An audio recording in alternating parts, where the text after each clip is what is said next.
నమస్తే అందరికీ. గోముఖాసనం ఆసనాలు ఆరోగ్యానికి శాసనాలు సుఖజీవన సోపానాలు 6వ భాగం డాక్టర్ మంతిన సత్యనారాయణ గారు. చూద్దాం.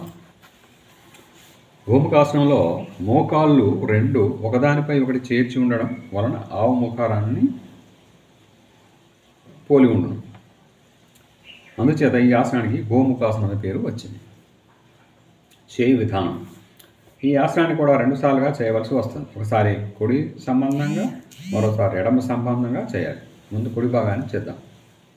కుడి పక్కకు 2 కాళ్ళను తిన్నగా చాపి కూర్చొని ముందు కుడి కాలిని బాగా దగ్గరగా మడచి కుడి పాదాన్ని ఎడమ పిర్ర పక్క భాగాన్ని చేసి ఉంచాలి. తర్వాత ఎడమ కాలిని మడిచి 2 చేతులతో పాదాన్ని పట్టుకొని కుడి కాలి తొడ మీదుగా లాగుతూ కుడి పిర్ర పక్క భాగానికి చేరుస్తారు. 2 మోకాళ్ళు బాగా దగ్గరగా కలిసేటట్లు కాళ్ళను లాగుకుంటారు. కుడి చేతిని వీపు తోముకోవడానికి పెట్టినట్లుగా వీపు వెనక భాగానికి చేర్చి ఎంత పైకి నెట్టగలిగితే అంత పైకి నెట్టి ఉంచాలి. తర్వాత ఎడమ చేయి ఆకాశాన్ని చూసేటట్లు చేయి పక్కనే పెట్టి తిన్నగా పైకి లేపాలి. ఇప్పుడు ఎడమ చేతిని మోచేతి వరకు వెనక్కి ఉంచి వీపు భాగానికి చేరుస్తారు. ఇప్పుడు 2 చేతి వేలను కలిపి పట్టుకోవాలి. అలా పట్టుకొని కళ్ళు మూసుకోవాలి. ఎడమ మోచేయి ఆకాశాన్ని చూసే విధంగా లైన్గా ఉంచాలి. మెడను నిటారుగా, నడుమును నిటారుగా జరుపుకోవాలి. ఆసన స్థితి.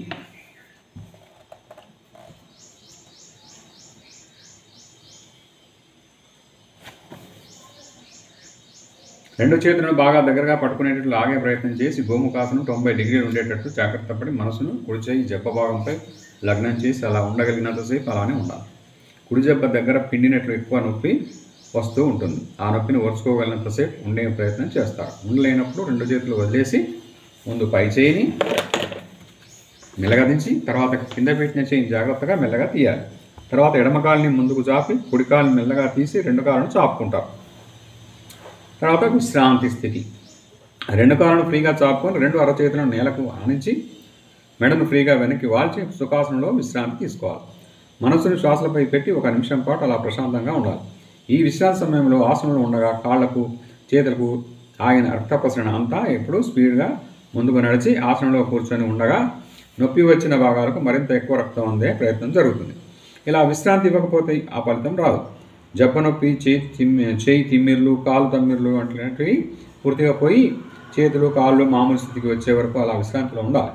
అవసరమైతే ఇంకా ఎక్కువ సమయం తీసుకోవాలి. ఇలా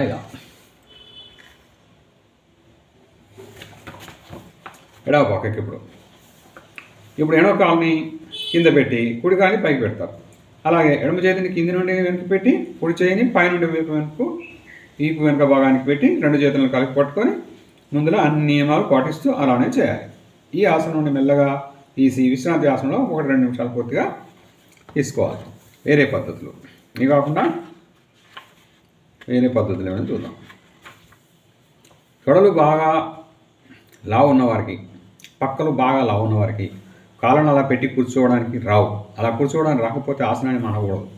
గోముఖాసనంలో చేతులకు వచ్చే ప్రయోజనాన్ని మనం పొందడానికి కాళ్ళను మనకు అనుకూలంగా పెట్టి కూర్చొని ఆసనాన్ని చేసే ప్రయత్నం చేయాలి. కింద కూర్చొని లేని వారు, నడుములు ఇబ్బంది ఉన్నవారు స్టూల్పై నిటారుగా కూర్చొని చేతులను పై విధంగా పెట్టి చేయవచ్చు. ఏ రకంగా మనం కూర్చున్నప్పటికీ నడుము నిటారుగా ఉండాలన్నదే ముఖ్య ఉద్దేశం.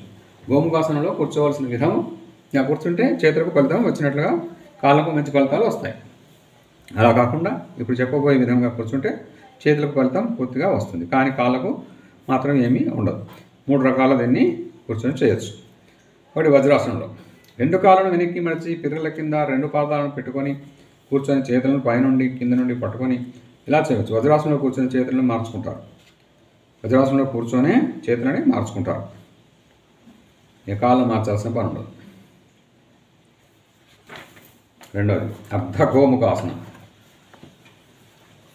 కింద పెట్టుకునే కాలు అందరికీ బాగానే వంగుతుంది, కానీ పైన పెట్టుకునే కాలు మాత్రం తొడలా ఉన్న వల్ల లేదా కీలు వంగక కొద్దిగా మాత్రమే వంగుతుంది. పూర్తి గోముఖాసనం రాకపోయినా ఈ ఫోటోలో చూపినట్లు కాలు వంగేవారు ఇలా ప్రయత్నించడం మంచిది. ఇలా కొద్దిగా వచ్చినప్పటికీ వజ్రాసనం సుఖాసనంలో కంటే ఎక్కువ ఫలితం ఇందులోనే ఉంటుంది. కాబట్టి పూర్తి గోముఖాసనం రానివారు ముందు ఆసనాన్ని ప్రయత్నించి రాకపోతే మిగతా పద్ధతి ప్రకారం చేయవచ్చు. అర్ధగోముఖాసనం వేసినప్పటికీ నడుము మాత్రం నిటారుగా ఉండేటట్లు జాగ్రత్త పడాలి.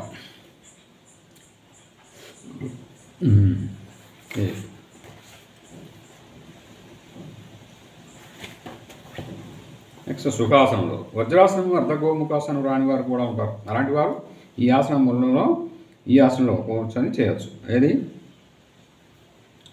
సుఖాసనం.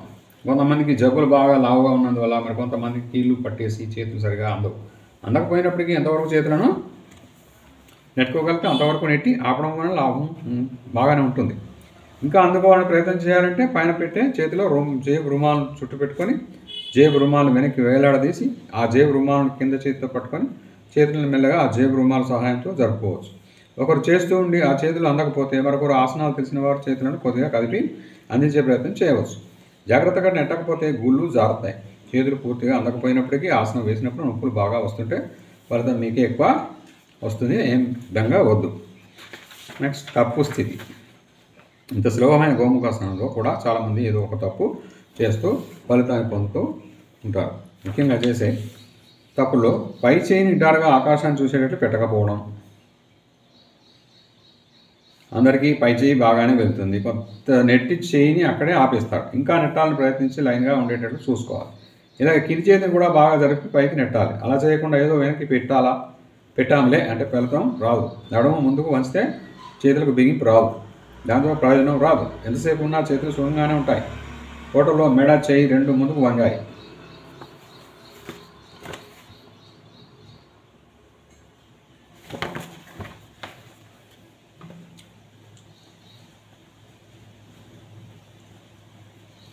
కింది చేతిని బిగపెట్టకుండా నడుమును ముందుకు ఉంచడం జరిగింది. దీన్ని మంచిగా చేసిన ఆసనంతో పోల్చి చూసుకోండి. ఎంత ఫ్రీగా ఉందో తెలుస్తుంది. ఈ ఫోటోలో ఉన్న మా దగ్గర ఏ తప్పు చేసిన లాభం మాత్రం ఉండదు. ఇక ఎప్పుడు ఈ యొక్క గోముఖాసనం వల్ల లాభాలేంటో చూద్దాం. 1. ముఖ్యంగా ఈ గోముఖాసనం వల్ల జబ్బలు, భుజాలు లా ఉన్న వారికి ఆ భాగాల్లో ఉన్న కొవ్వును కరిగించి భుజాలు అందంగా తయారయ్యేటట్టు చేస్తుంది. జబ్బలు భుజాలు తగ్గడానికి ఇంకొక మార్గం ఉండక అవి అలా పెరిగిపోతూనే ఉంటాయి. ఇలాంటి ఇబ్బందులు ఉన్న వారికి ఈ ఆసనాన్ని, ఈ యొక్క గోముఖాసనాన్ని 2 పూటలా చేయడం ద్వారా మంచి ఫలితం ఉంటుంది. నెంబర్ 2, చాలామంది వయసు పెరిగే కొద్దీ గూళ్ళలో నొప్పులు వస్తూ ఉంటాయి. ఈ ఆసనం వలన భుజం కీలులో చక్కటి కదలికలు, జిగురు ఉత్పత్తి అయ్యి ఆ నొప్పులను పోగొడుతుంది. ఈ ఆసనం వలన ఇక భవిష్యత్తులో భుజాల నొప్పులు తెరిచేయరవు. 3, చాలామందికి చేతులు తిమ్మిర్లు ఎక్కడం, వేళ్ళకు పట్టు లేకపోవడం, చేతిలో నరాల నొప్పులు మొదలైనవి ఇలా చాలా ఇబ్బంది పెడుతూ ఉంటాయి. ఇవన్నీ మందులు వాడినా పోవు. ఇవి జబ్బల్లో, నరాలలో, రక్త ప్రసరణలో వచ్చిన మార్పుల వల్ల వస్తాయి. ఈ ఆసనం చేయడం వలన, గోముఖాసనం చేయడం వల్ల ఆసనంలో ఉన్నప్పుడు కింద చేయి పూర్తిగా రక్తం ఆగిపోయి ఆసనం తీసిన వెంటనే పైనుండి ఎక్కువ రక్తం చేతి వేళ్ళ వరకు జుమ్మని ప్రవహిస్తుంది. దాంతో తిమ్మిర్లు బాగా తగ్గుతాయి. అలాగే ఆసనంలో చేతులను గట్టిగా లాగడం వలన ఆసనంలో చేతులు కలిపి గట్టిగా లాగడం వలన నరాల కదలికలు పెరిగి అవి సాగి ఫ్రీగా అవుతాయి. దాంతో చేతి వేలకు మంచి పట్టు వస్తుంది. ఈ ఆసనం 4వ నంబరు. ఈ ఆసనం పైనుండి కింది నుండి చేతులను కలిపి గట్టిగా బిగపట్టడం వలన, ముఖ్యంగా కింద నుండి చేయికి భుజాలలో కండరాలు బాగా పిండినట్లు, గుడ్డను గట్టిగా మెలితిప్పినట్లు అయ్యి వాటికి వచ్చిన బిరుదనం పూర్తిగా పోయి ఫ్రీగా సాగుతాయి. దాంతో 2 చేతులు ఇక నుండి పైకి వెనక్కి బాగా ఫ్రీగా వెదగలుగుతాయి. 5, ఈ గోముఖాసనం రోజు చేయడం వలన చేతులలో బాగా కదలికలు పెరిగి వీపు తేలికగా తోముకోవడానికి, వీపును సంతృప్తిగా గోక్కోవడానికి, బట్టలు తేలికగా తొడుక్కోవడానికి ఎంతగానో ఉపయోగపడతాయి. నెంబర్ 6, ఏ జబ్బులున్నవారు అయినప్పటికీ ఈ గోముఖాసనాన్ని చేయవచ్చు. బహిష్టు సమయంలో కూడా స్త్రీలు సుఖాసనంలో లేదా వజ్రాసనం కూర్చొని గోముఖాసనం వేయవచ్చు. 7, గోముఖము వలె కాళ్ళను పెట్టి కూర్చునే ఈ ఆసనాన్ని రోజు సాధన చేయడం వలన మోకాల్లో కీళ్ళు, సట్టలో కీళ్ళు మన స్వాధీనంలోకి వస్తాయి. భవిష్యత్తులో కీళ్ళవాతం, కీళ్ళు పట్టివేయడం, కీళ్ళు అరగడం లాంటి ఇబ్బందులు వయసు పెరిగినప్పటికీ రాకుండా చూసుకోవచ్చు. 8, ఈ గోముఖాసనంలో కూర్చోవడం అలవాటైతే ఎక్కడ ఆధ్యాత్మిక ఉపన్యాసాలకు వెళ్ళినా, ఆలయాల్లోకి వెళ్ళినా అక్కడ గంట సేపు కదలకుండా గోముఖాసన స్థితిలో కూర్చొని మనసును ప్రశాంతంగా ఉంచుకోవచ్చు. ఈ గోముఖాసనాన్ని వేయడానికి వజ్రాసనం లాగా ఏమీ మెత్తదనం అవసరం లేదు. ఎక్కడైనా ఫ్రీగా కూర్చోవచ్చు. ఇప్పటికీ చాలా చోట్ల మన పెద్దలు ఈ భంగిమలోనే కూర్చుంటారు. 9. గోముఖాసనంలో అలాగే కాళ్ళను కదపకుండా 10-15 నిమిషాలు కూర్చుంటే, చేతులు పట్టుకోకుండా కాళ్ళకు ఆసనం నుండి తీసివేసిన వెంటనే పాదాల వరకు ఎక్కువ రక్తం ప్రయాణించి పాదాల మంటలు, తిమ్మిర్లు లాంటి వాటిని తగ్గించడానికి పనికి వస్తుంది. 10. గోముఖాసనంలో 2 ముఖాలు దగ్గరికి వచ్చేటట్లు చేర్చి కూర్చోవడం వలన తుంటి భాగంలో ఉండే కొవ్వు కరిగి ఆ భాగానికి బాగా రక్తప్రసరణ జరుగుతుంది. 11. ఈ గోముఖాసనం వల్ల 11వ మానసికమైన ఆందోళన ఉన్నవారు గోముఖాసనం చేయడం ద్వారా ప్రశాంతతను పొందుతారు. గోముఖాసనం తీసిన వెంటనే ఎక్కువ ఆక్సిజన్ పీల్చుకోవడం జరుగుతుంది. గమనిక 1. ఈ ఆసనంలో కొంతమందికి కుడి చేయి వెనక్కి వెళ్ళినట్లు ఎడమ చేయి వెళ్ళదు. అలా ఎడమ వెళ్ళినట్లు కుడి చేయి వెళ్ళదు. ఒక స్థితిలో 2 చేతులు అందుతాయి, కానీ వేరే స్థితిలో చేతులకు చాలా దూరం వస్తుంది. ఇలా అందడం లేదని కొంతమంది కంగారు పడుతూ ఉంటారు. కొత్తలో ఇది అందరిలోని వచ్చే సమస్య. రోజు మనం వీపును తోముకోవడానికి, బట్టలు కట్టుకోవడానికి, గోకడానికి ఒక చేతనే వెనక్కి ఎక్కువగా వాడుతూ ఉంటాం. అలా వాడే చేయి బాగా పైకి వెళ్ళి పై చేయితో కలుస్తుంది. వాడిన చేయి సరిగ్గా వెనక్కి వెళ్ళదు, దాంతో సరిగా ఉండదు. ఇలా కొన్ని రోజులు సాధన చేస్తూ ఉంటే అవే తేలిగ్గా మళ్ళీ అందుతాయి. కొత్తలో ఈ ఆసనాన్ని 4 నుంచి 5 రోజుల పాటు వేసి వెంటనే తీసివేస్తారు. తర్వాత మెల్లగా ఎక్కువ టైం ఉండేటట్లు ప్రయత్నిస్తారు. ముందే ఎక్కువ టైం ఉంచితే గుళ్ళు పట్టేస్తాయి. 3. చేతులు అందడం లేదని బలవంతంగా అందుకునే ప్రయత్నం కానీ నిట్రించడం కానీ చేస్తే నరాలు పట్టి చాలా నొప్పి వస్తుంది. అలా బలవంతంగా చేయరాదు. 4. చేతులను పైకి కిందకు, కాళ్ళను పైకి కిందకు పెట్టడంలో చాలామంది పొరపాటు పడుతూ ఉంటారు. ఒక విషయం గుర్తుంటే ఆ ఇబ్బందులు రావు. ఏ కాలు కింద ఉంటే ఆ చెయ్యి, ఏ కాలు కింద ఉంటే ఆ చెయ్యి కింద కుడి, ఏ చెయ్యి పైన ఉంటే ఆ కాలు పైన ఎడమ అనే ముందు గుర్తును పెట్టుకుంటే తప్పులు రావు.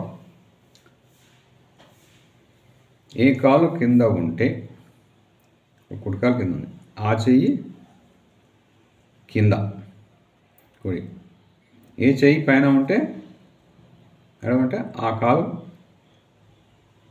అనే మొండి గుర్తును పెట్టుకుంటే తప్పులు రావు. ఆసనం చేయగా చేతులు రెండింటిని వెనక నుండి కలిపి గుత్తి భాగాల దగ్గర వరకు పట్టుకొని 2-3 నిమిషాలు ఉన్నప్పటికీ నొప్పి రాకపోతే, ఏమీ ఇబ్బంది లేకపోతే అప్పుడు ఈ ఆసనాన్ని చేయడం పూర్తిగా మాని ఆ ఆసన సమయాన్ని వేరే ఆసనానికి ఉపయోగించుకోవచ్చు. ఇలా చేయొచ్చు. కుడికాలు పైకి ఉంటే ఎడమకాలు ఇలా కిందికి, ఎడమకాలు కింద ఉంటే కుడి చేయి కిందికి కూడా పెట్టి చేయొచ్చు. ఓకే, ఇప్పుడు అయింది చూడండి. Thank you.